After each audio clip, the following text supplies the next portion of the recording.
अस्सलाम वालेकुम वरहमतुल्लाहि वबरकातुहू। उम्मीद करती हूँ कि आप सब लोग खैरियत से होंगे। सबसे पहले आप सबसे मैं माज़रत खाऊँ कि इतनी देर होगी मेरी वीडियोस आप लोगों को देखने को नहीं मिली, लेकिन इंशाल्लाह अब मैं आप लोगों को रेगुलर बेसिस पे वीडियोस प्रोवाइड करती जाऊँगी, क्योंकि मैं पहले थोड़ा बिज़ी थी इसलिए आप तक मेरी वीडियोस नहीं पहुँच सकी। बगैर वक्त ज़ाया किए हुए हम लोग अपने टॉपिक की तरफ आते हैं। हमारा जो नेक्स्ट टॉपिक है वो है प्रेजेंट परफेक्ट कंटिन्यूस टेंस। इससे पहले हम लोगों ने तीनों टेंसेस कर चुके हैं प्रेजेंट के। जिन्होंने वो वीडियो अभी तक नहीं देखी, मेरे चैनल पे वो वीडियो मौजूद है और मैं उसका लिंक जो है डिस्क्रिप्शन में भी डाल दूँगी, आप जाके वहाँ से देख सकते हैं। अब हम अपने वीडियो का आगाज़ करते हैं। जी, तो इस टेंस का हमारे पास सिर्फ एक यूज़ है, जो कि है it is use for an action which began for some time in the past and is still continues. ऐसे एक्शंस जो कि पास्ट में स्टार्ट होते हैं और अभी तक वो कंटिन्यू हैं। टिल द टाइम, इस टाइम तक वो कंटिन्यूज है, मतलब कि अगर वो कल सुबह से स्टार्ट हुए हैं तो अभी तक वो क्या है, गोइंग ऑन है, अभी तक वो ख़त्म नहीं हुए। और एक चीज़ और आप लोगों ने देखने के यहाँ पे प्रेजेंट परफेक्ट कंटिन्यूस, कंटिन्यूस का क्या मतलब होता है, जारी रहना एक चीज़ का। और परफेक्ट, इसमें दो टेंस यूज़ हो रहे हैं ना, एक तो परफेक्ट यूज़ हो रहा है और दूसरा कंटिन्यूस यूज़ हो रहा है। अब कैसे? क्योंकि परफेक्ट में हम लोग क्या चीज़ पढ़ते हैं कि जो पास्ट में गुजर चुकी होती चीज़ या पास्ट में हो रही होती है, ठीक है ना। जैसे वो खाना खा चुका है, खाना खा चुका है तो वो चीज़ क्या है, ख़त्म हो गई है, पास्ट में स्टार्ट हो गए, पास्ट में ही वो ख़त्म होती है। लेकिन जो टेंस पास्ट में स्टार्ट होते हैं और आगे चल रहे होते हैं उनको हम लोग कह देते हैं, जो प्रेजेंट में भी वो कंटिन्यू होते हैं, तो उसको हम टेंस को बोल देते हैं प्रेजेंट परफेक्ट कंटिन्यू टेंस।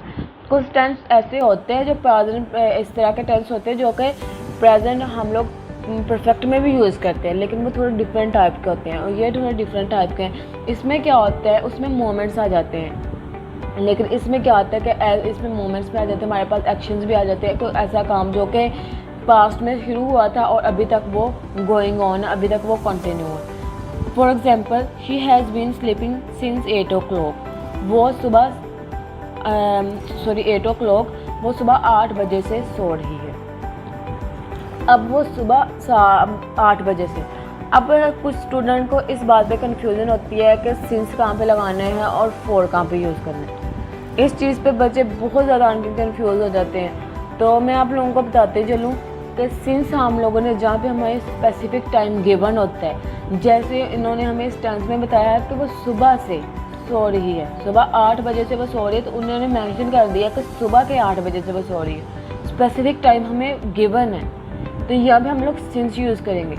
लेकिन जहाँ पे हमें स्पेसिफिक टाइम नहीं गिवन होता, जैसे अगर वो कह देते वो 4 बजे से सो रही है, तो हमें नहीं पता कि वो सुबह के 4 बजे से सो रही है या यहाँ पे शाम के 4 बजे से सो रही है या कल शाम से सो रही है या परसों शाम से सो रही है, वो उन्होंने स्पेसिफाई नहीं किया। लेकिन इस पहले टेंस में जिसमें उन्होंने बताया था कि वो सुबह 4 बजे से सो रही है, उसमें उन्होंने स्पेसिफाई कर दिया कि सुबह के 4 बजे से वो सो रही है, मॉर्निंग में सो रही है वो ना, मॉर्निंग से सो मतलब वो सुबह 4 बजे से सो रही है।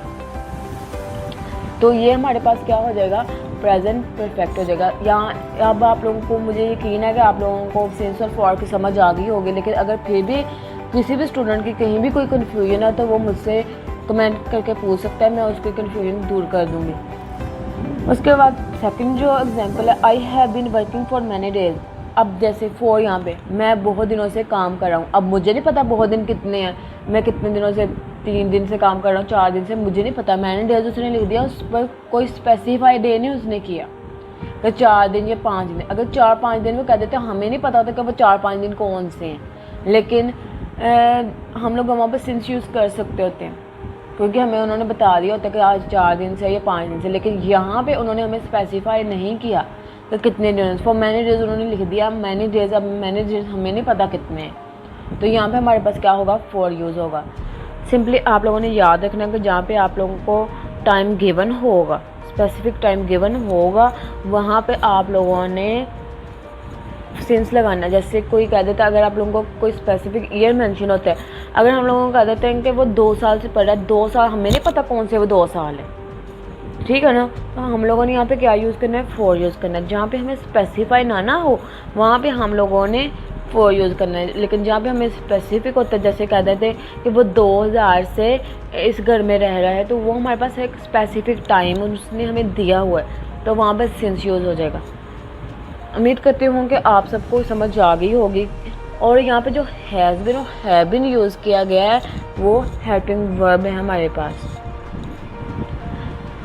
अगर आप लोगों को कहीं से समझ नहीं आई या कहीं से अंडरस्टैंडिंग नहीं हुई आप लोगों की, तो आप लोग मुझे कमेंट सेक्शन करके पूछ सकते हैं। अगर आप लोगों को मेरी वीडियो पसंद आई है तो अपने दोस्तों में शेयर कर दें, लाइक कर दें और मेरे चैनल को सब्सक्राइब कर दें। अल्लाह पाक आप सबको कामयाब करे, आमीन। अल्लाह हाफिज़।